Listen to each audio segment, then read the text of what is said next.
Greetings, comic book fans. I'm Danny Danger, and today we are going to take a little break from the fun and silliness that we usually have here on my show to talk about something really serious. Michael Baronis is a little boy in North Carolina. He's 11 years old, who is in the hospital right now because he attempted suicide after being bullied ferociously for being a brony. Really, world? Really? Bullying is a hot topic here for us at Weird Girls because, of course, being a geek or a nerd or someone who's into sci-fi or fantasy, we probably got called names a little bit.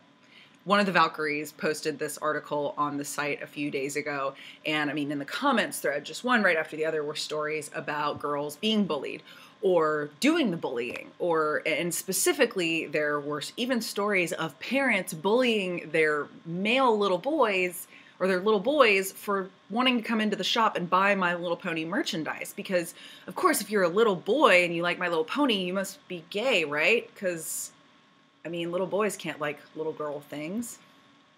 You guys know how I hate this assumption for two reasons. One, no one likes to be called something that they're not. And two, no one should be treated poorly because of something that they don't decide. When I was a little girl, we used to play a lot of Legends of Zelda, and I had this girlfriend who would absolutely out and out refuse to play if she couldn't be Link.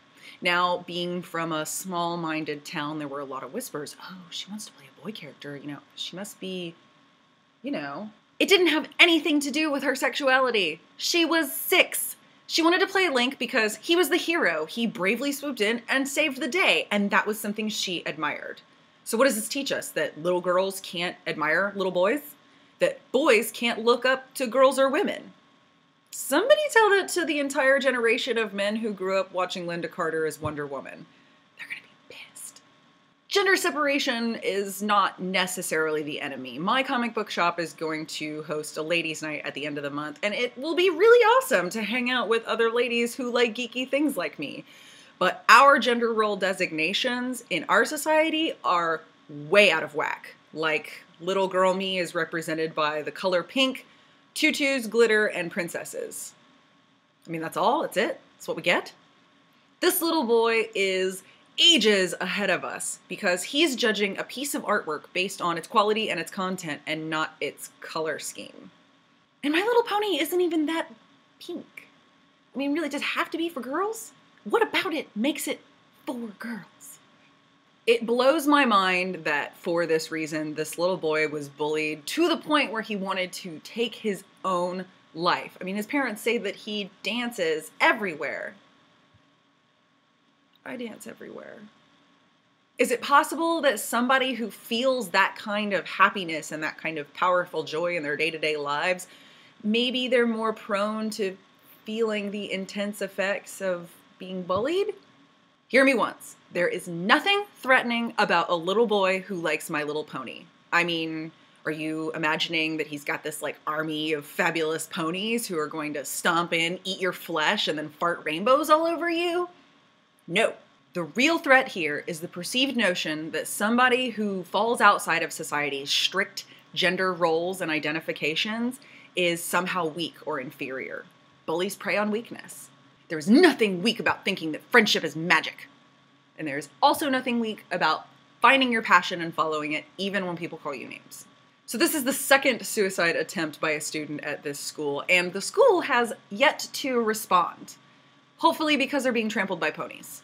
For those of you who are familiar with us here at Weird Girls, you know that we are all about loving what you love and supporting your fandom and your geekery. So let's talk about bullying. Tell us down below. Were you bullied? Were you the bully? What do you think we can do in schools to help reduce bullying now? Also, while you're down by the comments, be sure to check out the description where we will include a link to the website where we originally found this article because there is information on how you can help Michael's family financially make sure that they can provide the health care that Michael needs to hopefully get better. He tried to hang himself, so he cut off oxygen to his brain, and with something like that, it will be a long time, possibly, before they know if he's going to wake up, the extent of the damage that's done, and how long he'll need to be hospitalized. And for anybody who's ever been in the hospital, you know that it's very, very expensive day to day, not to mention week to week, possibly month to month. Also, in the description, be sure to check out a link. My good friend Jeremy, the artist, drew a special My Little Pony just for Michael with a really heartfelt message that everyone should see. So Michael, this is for you. My heart, my thoughts are out with you. I'm gonna do some coloring today. Remember, friendship is magic, everyone. Really.